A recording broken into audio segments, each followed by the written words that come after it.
So forgive me if I look a little tired. I have had a long day, but I wanted to get this message out tonight. So I read this article about youth basketball today and how the kids in youth basketball are ticking time bombs, right? Now that immediately jumps out because I was like, well, why are they considered ticking time bombs? And apparently some of the trainers in the NBA have noticed that the injuries have gone up significantly in the last couple of years. So they started doing some research and trying to figure out, well, why has this increased? And they started to understand that because of youth basketball and the way that the kids are not being trained properly, it's setting them up for failure in the future. So say, for instance, a kid starts youth basketball at the age of 7. They play some games, and then let's say that they're lucky enough to get to college.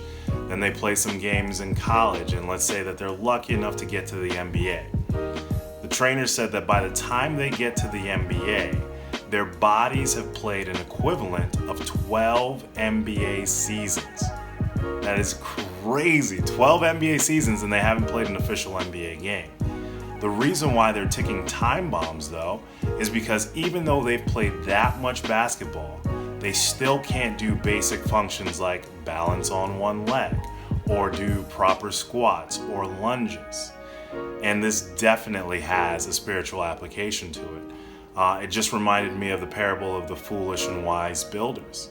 Now, the foolish builders built their house on sand, and so that when the rains came down and they flooded, and when the winds blew, the house had nothing firm to stand on, so it just collapsed.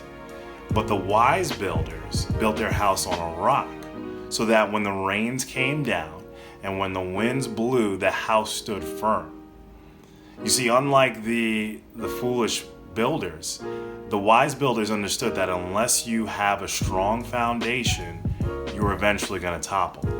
And this is what's happening in youth basketball. Because the kids are not being trained properly, they're not being set up for success by the time they get to the NBA. I don't know what your plans are. I don't know how professional you want to be in the sports that you're going to play.